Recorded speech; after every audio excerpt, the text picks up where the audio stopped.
So, hi, I'm Rick Hill. I'm one of the co-founders of Geistin. I'm really passionate about the local tech community we have here in Bristol and the surrounding area and all the amazing things that are happening here and about being part of that and bringing it all together. So I've started this new podcast series. This is the first edition of it.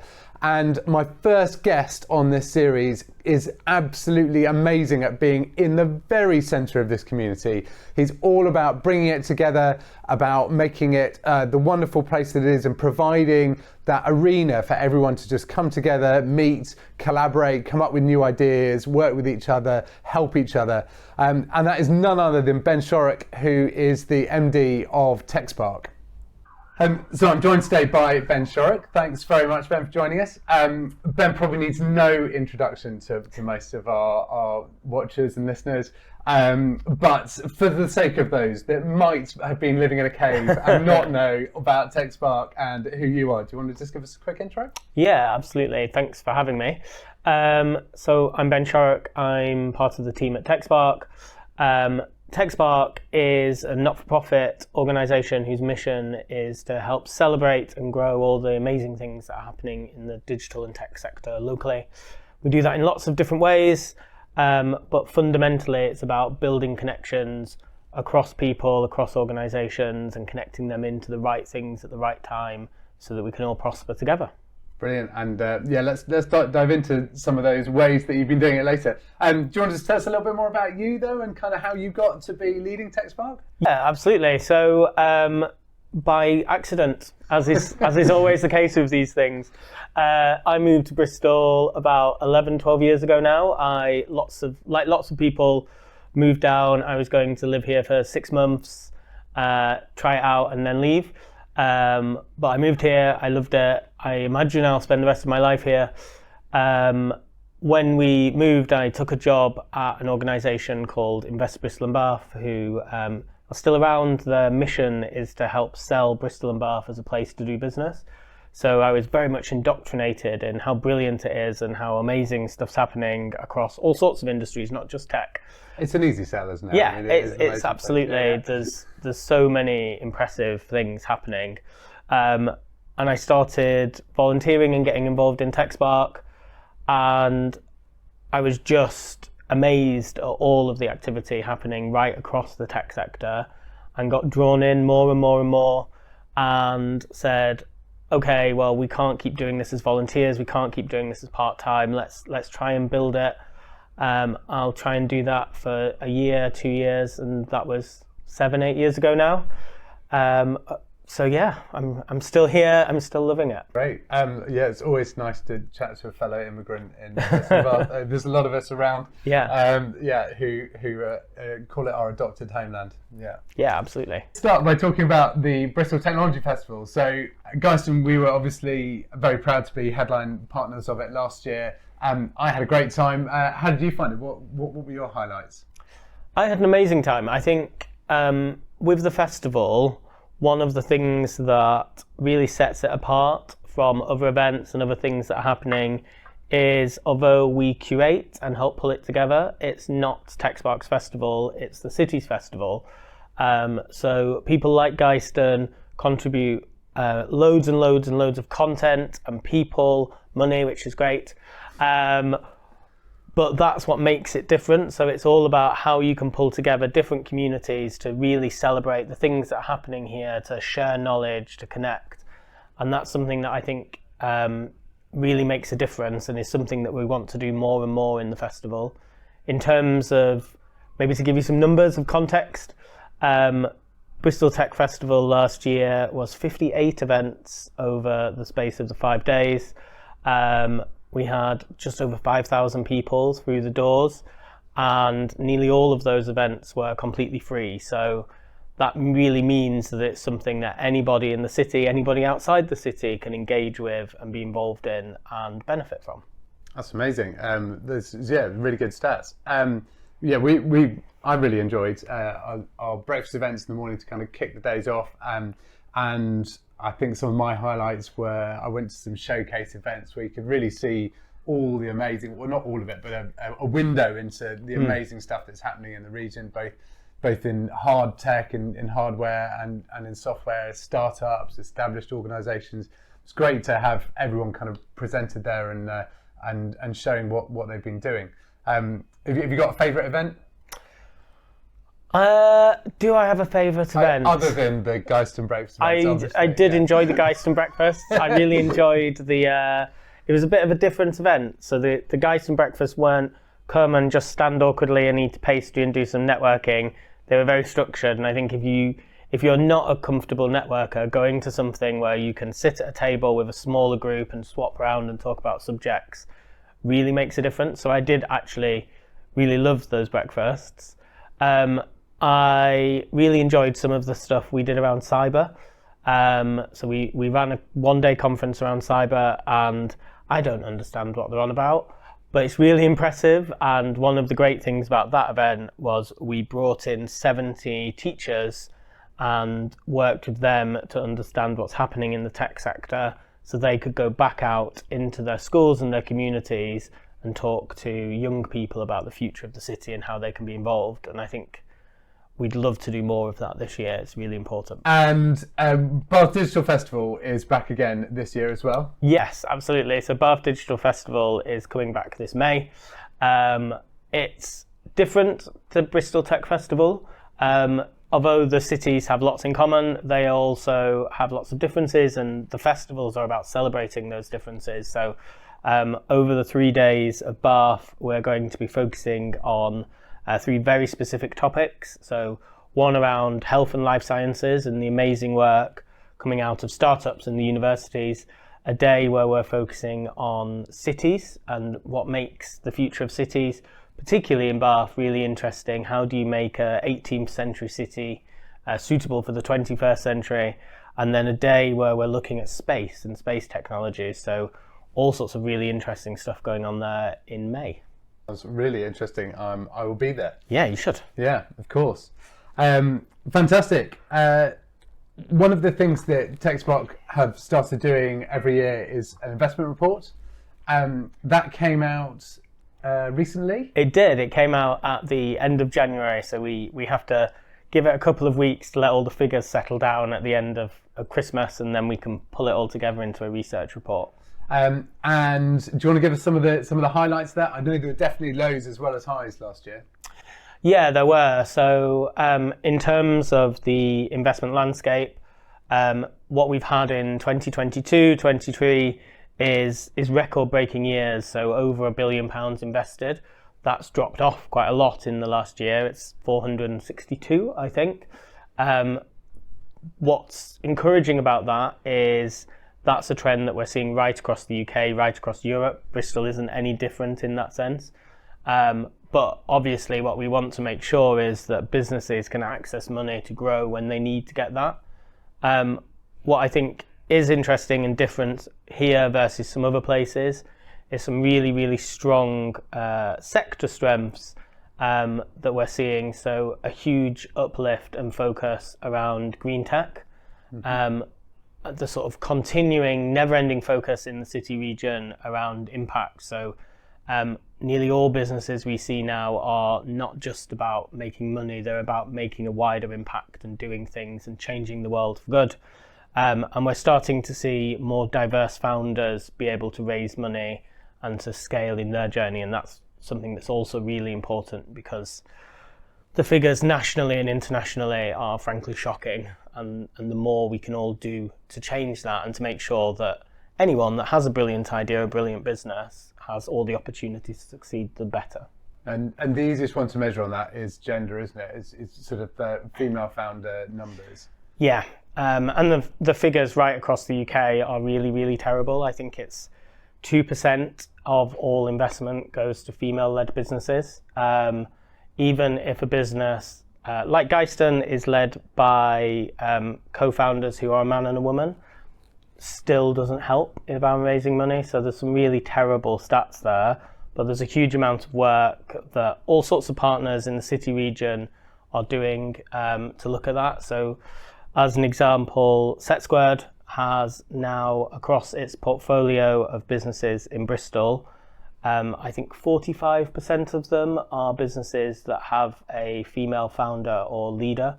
And that's changed from figures 5 or 6 years ago that were like 10%. So we're starting to see more and more really impressive businesses led by women who are scaling and growing, who are able to raise money.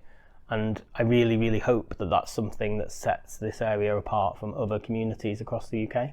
Great, that's a good improvement. But if you're talking about just having a female founder, one of many, that number should be way over 50%, right? Yeah, it should be right up in the 70s. And it's a huge piece of work. So it's something that's going to take years and years and years to filter through. And it's not just about gender, right? So there's also, how do we look at ethnic minorities? How do we look at people from different socioeconomic groups? One of the sort of things that people talk about when you talk to early stage startups is people say, go and find some money from friends, family and fools. Lots of people don't have friends and family who can lend them tens of thousands of pounds to set up a business. How do we make sure that if you have a brilliant idea, you can set up a business and you can make it thrive without all those inherent privileges and benefits? Yeah, does seem to be where a lot of startups actually just get off the ground is with that sort of just network help that you don't appreciate. You have that kind of privilege sometimes, and for those that don't, really and obviously if you have that, great, that's not your, like, you should take advantage of that as well, but we want to make sure that all the best people can prosper. And the thing I find interesting is underneath those stats is actually another stat that those with female founders are actually more likely to succeed, and those who come from a harder socioeconomic background are more likely to make a success of it. So it's kind of it's flying in the face of actual business common sense a lot of the time, this as well, isn't it? Yeah, and lots of that is around all sorts of invisible barriers and unconscious bias. But absolutely, those businesses that are more diverse, have more diverse leadership and more diverse across the whole team, statistically, they do much better. They make more money, they survive longer, they reach more people. So it really is a no-brainer that this should be happening. But it's taking a long time to get there. Yeah. So let's use this as an opportunity to make a shout out for people to kind of join that angel investing network as well. If someone wanted to get involved in that, what could they do? There's a whole range of different things. So if you are an investor that's interested in that space, there's a whole set of activity that are being run through groups like Inclusive Angels that you can find very easily on the internet and engage. You can engage with organisations like ours through the festivals or through our teams more generally, and we can connect you in to really exciting businesses and people that you can have conversations with. And I think if you're a founder and you're seeing those things, there's all sorts of things we can help with as well. So we help run a program for very early stage founders alongside all 4 universities, and there's a huge amount of additional support there to make it as inclusive as possible. But there are specific funds, specific activities that we can help connect people into that maybe they don't know about. Maybe they're not as clear as they should be. It's difficult to find. That's absolutely the role of organisations like ours to signpost and connect you into those things. Brilliant. Well, so everyone go and speak to Ben and the team at TechSpark. You're going to be inundated with queries now. Great. So that's kind of where some of the investment's been last year. This year we've got a couple of really interesting big ticket investments that are going on, particularly with relation to the university. So there's the development in the Temple Quarter. That if you've taken a train in or out of Bristol recently, you can't have missed. Yeah. And there's also a very exciting new supercomputer being built. What can you tell us about the new thing by Temple Meads, first of all?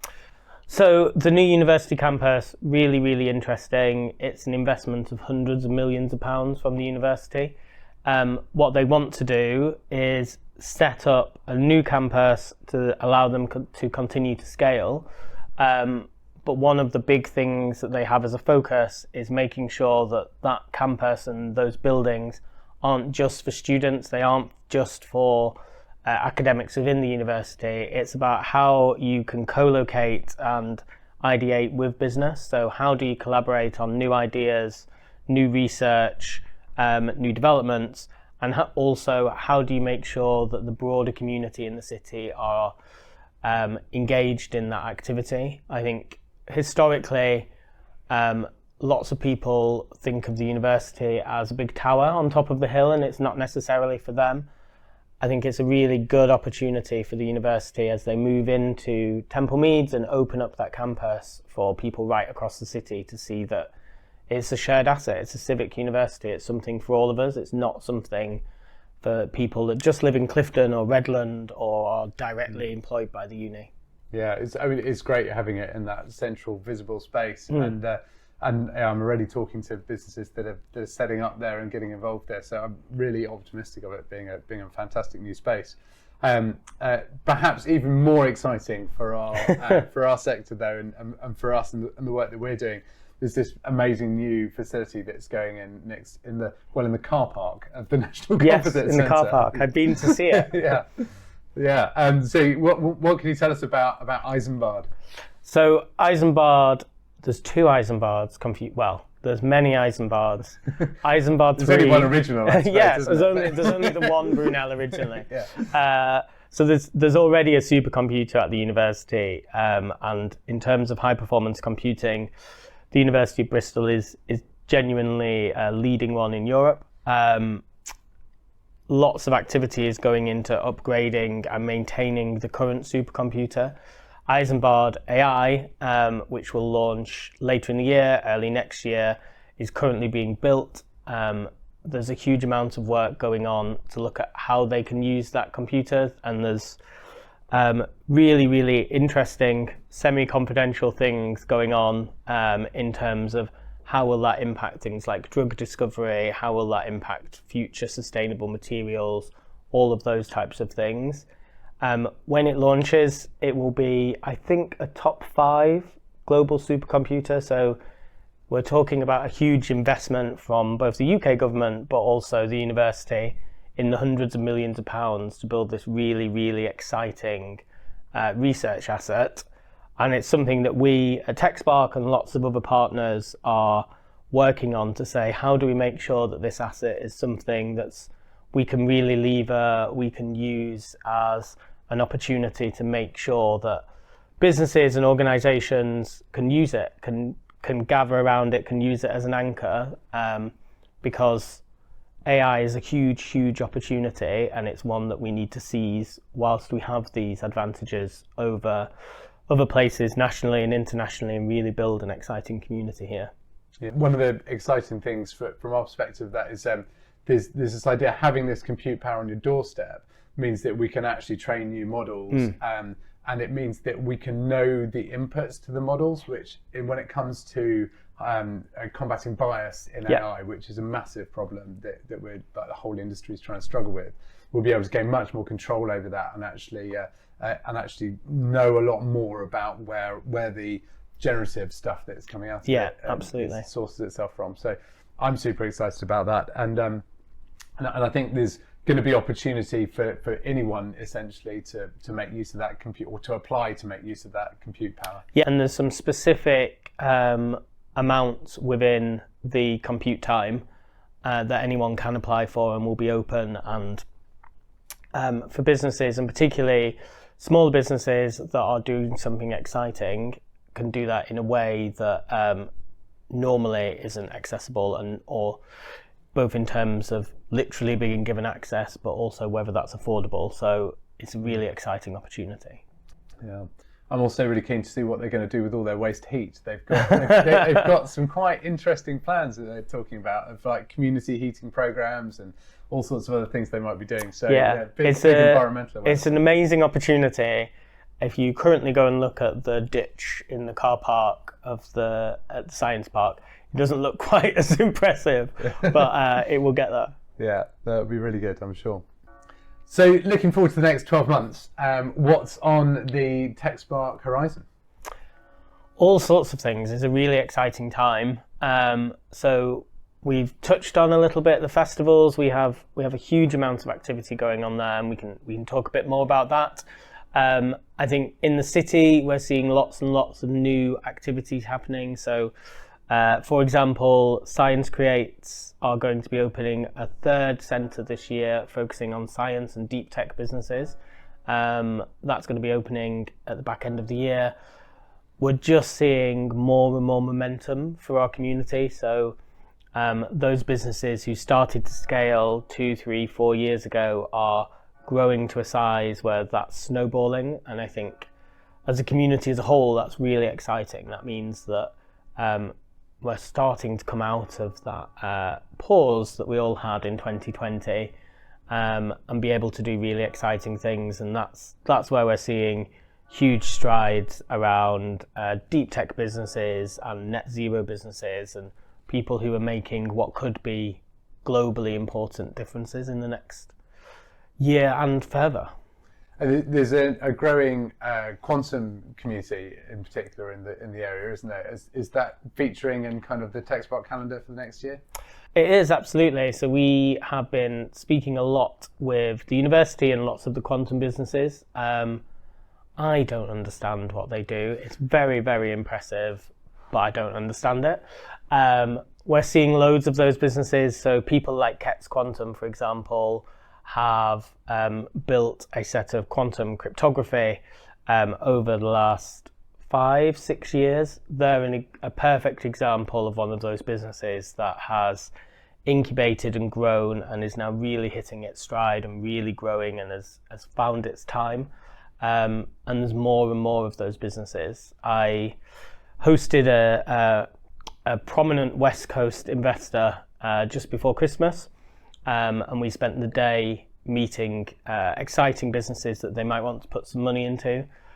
And even for me, who spends lots of time talking to these businesses, it was mind-blowing. So we talked to quantum businesses about what they're doing, building quantum computers on a chip. We spoke to a business that has built a live working demo of a nuclear fusion device for in hospitals, looking at cancer treatment drugs. We spoke to a business that are making green hydrogen on the sea in autonomous boats, and about 40 more businesses. And I think it's a really exciting time. There's just more and more of those mind-blowing businesses coming through. Yeah, it's potentially really like global changing stuff that's happening. Absolutely. Yeah, and it's great for that to be happening from such a small little village we are globally. Yeah, it's a really small place. Something that really sets it apart, and something this investor said was, how curated is this? Everyone seems to know each other. And it's like, well, no, I could have found you another 50 businesses, but it is a community where it's 1-2 degrees of separation. Lots of people know one another, and that's what makes it different from other global hubs like London, where ultimately it's so big you can spend your entire life and never meet the same people twice. And so we've got the festivals coming up as well. We mentioned before this Bath Digital Festival, there's the Bristol Technology Festival, which we're headline sponsoring again. So very most exciting thing about it. I think it probably is, yeah. And I'm sure if you follow Geiston, you will definitely be hearing quite a lot more about that as we approach through the rest of the year. So yeah, it's been fantastic having you with me. Thanks very much for your time, Ben. Thank you for having me. So much going on. It's been really exciting to just get a window into it. I know there's so much we haven't talked about. There's so many other things that that go on behind the scenes and that your team are up to. So I wish you all the very best for the year, and really looking forward to getting involved with so much. Yeah, and thanks for having me. And as always, we are super pleased to be working with Geiston across all of these different things. I think what you as a business are doing, as a team are doing, is, that absolutely personifies the types of things that we love to see in Bristol. And We'd love to have another 20 or 30 Geistons. There's not more room for that many. No of us, room. I'm afraid. No, we're unique. No, but no, I say that in jest because I think part of the reason we love being in Bristol and part of the reason we kind of have set up and thrived here in the first place is that community aspect. So it's just great to be a part of it. Yeah, Thanks awesome. very much. Cheers. So thanks for joining us for this first edition of our podcast series. If you enjoyed it, please do follow, subscribe on whichever device or platform that you've been engaging with us on. And we'd really love to share more that we have to come with you. And there will hopefully be loads more really amazing guests joining us and talking about what they're doing in the local area as well. And also, please follow me or Geiston on LinkedIn or our own blog or other social media platforms to hear more about what we're up to developing software for companies that make a great difference to the world in the local area and beyond.